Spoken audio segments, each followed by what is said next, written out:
Welcome to the Joy Ambition podcast with me, Emma Lavelle, your host. And today we are going to have a chat about an excellent question that I got from Instagram. And I'm doing a video with this one because I want to show off my creation, basically, because I want to show off and it will illustrate the point. So, first of all, if this is your first time listening to the podcast, welcome, welcome. The idea is that these are like getting voice notes from hopefully one of your favorite people. And also that you can get something concrete that you can use and you can apply. I love podcasts, good podcasts, minimal podcasts that are more like a conversation than something very high tech. Um, so, before we get into it, a quick invitation. If you have not heard about the Joy Studio before, it is my community for international women who are building businesses, English-speaking women. We're very focused and concentrated in France, but we also have members from Beijing to, where's the furthest other place? I'm going to say Glasgow. That's far enough. And if you haven't already, you can get your first event for free. So there's a calendar, and if you're local, you can choose an in-person event. And if you're not local, you can pick an online event. The other thing is that I have one coaching spot available to work with me to start in January. That's the Deep Selfish Joy Journey. So if you've been thinking about coaching and you've got questions, then you can message me on Instagram or email me hello@emmalavelle.co. So today's topic, I asked what you wanted help with and got this beautiful response on stories, which was taking on a bigger thing than you think you might be able to achieve. I think this is a really beautiful question because it's something that we will experience again and again and again. And it's also so subjective. So, depending on where you are at in life, what the background level of stress, of self-trust, of what you've achieved recently or not achieved, your idea of what is bigger than you think you might be able to achieve will change drastically, right? Sometimes even the idea of having a shower every day, that might feel bigger than you can achieve, right?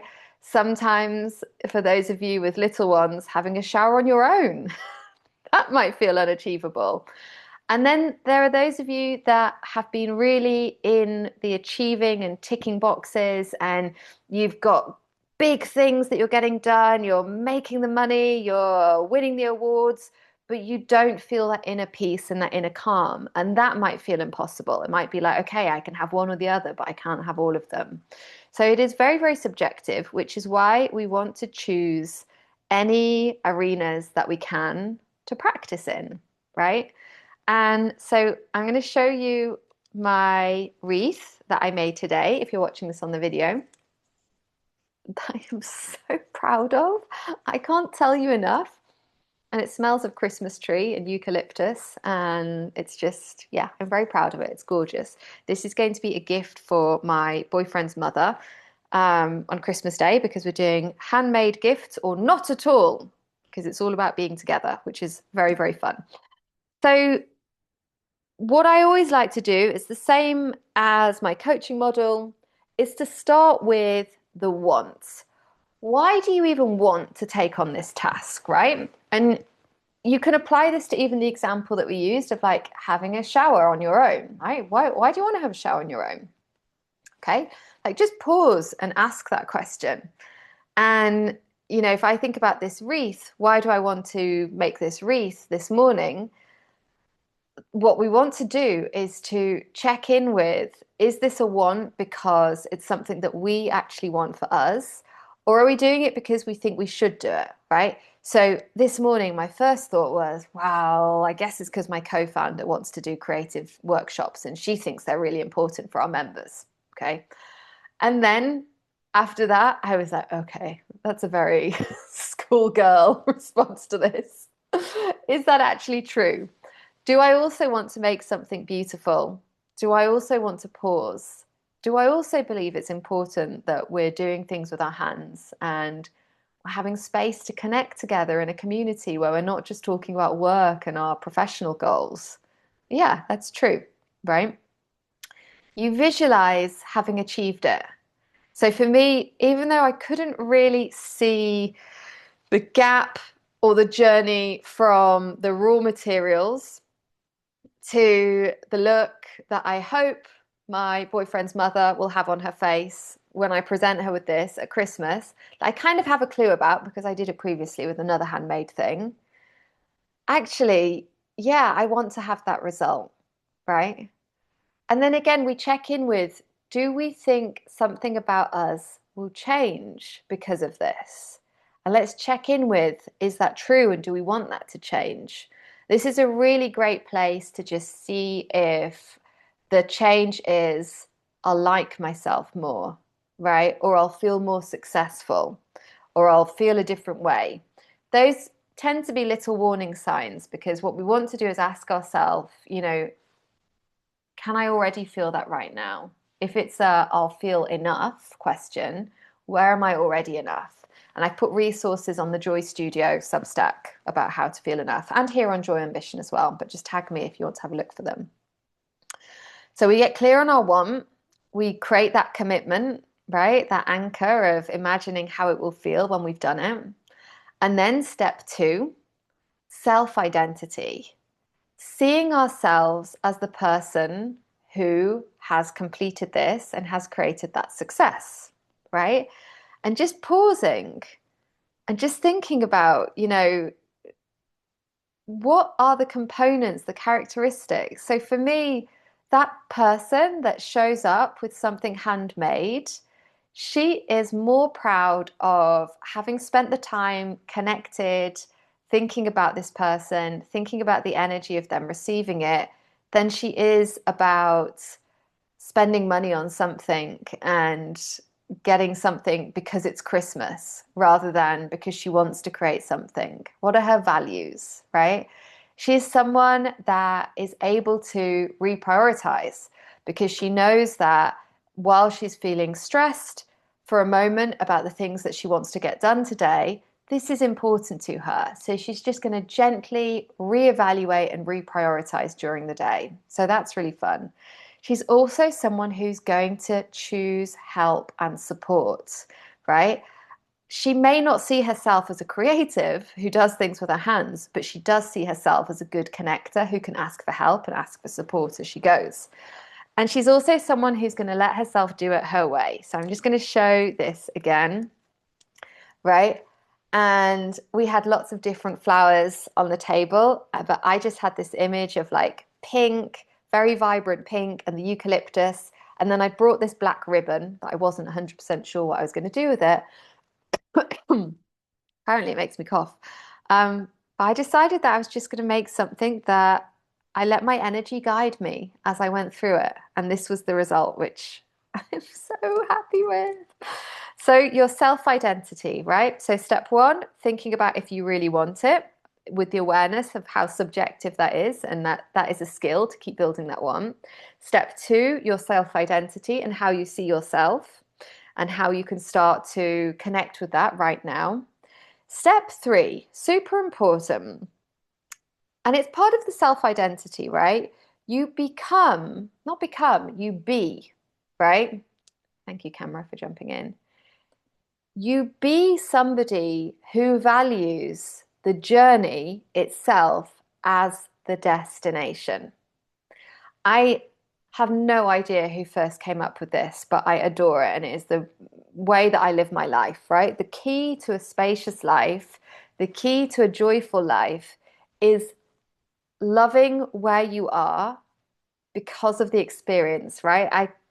I think of this as, I'm someone that will always take the scenic route. I take the slower route, the slower route.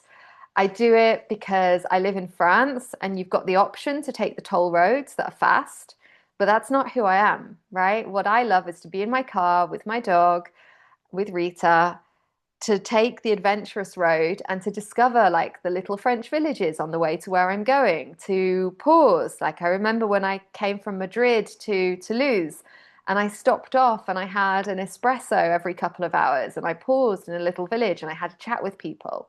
That's who I'm choosing to be. Even when I know I could get there before dark and I could get there earlier, but the journey is the destination, right? So when you think that you've got something that's bigger than you might be able to achieve, how can you decide to enjoy that process, right? And even just think about like that bittersweet feeling when you're getting near the end of a goal, or like the end of a holiday and you're like, oh, it's nearly finished. How can you decide that right now, this itself is going to be the beautiful thing? This itself is going to be the learning. And you may want to create some ways to do that. So I love to have, again, if you're watching the video, doing show and tell, right? I love to have a notebook for each project and I patch things. So if you're listening to this, I'm showing there's an image on the front of it and it's the view of mountains from a bedroom window, I imagine. And so for me, my end goal at the moment is to have a house in the Pyrenees with a garden and then to have a little apartment in Toulouse and to go between the two places. And so this represents for me how it will feel to get there. But I'm also delighting in this process of creating my scrapbook, adding things to it. There's a little postcard here, which is from the lipstick that I'm wearing. Then there's scraps in here from a hotel that I stayed in, and we wrote about the future. I've got a tea bag, right? That is a particularly beautiful cup of tea that I had, and I really decided that while I drink these cups of tea, I will be present with, and I'll think about what I want to remember in the future when I've achieved my goal. And really just like, maybe you want to make a beautiful notebook to document the journey. Maybe you want to have a little moment each day to connect with the experience. Number 4, pauses. So this is what I talked about today, knowing your responses as they come up, fear, stress, feeling unsettled, right? A big one for me when I think I can't do something. So with the wreath, it was very interesting where there was 4 of us. And as we started, the other women kind of dove in and they got to work. And I felt myself feeling 2 emotions. And one was, I don't know how to do this, right? Which is a pretty typical thought to have when you're doing something new.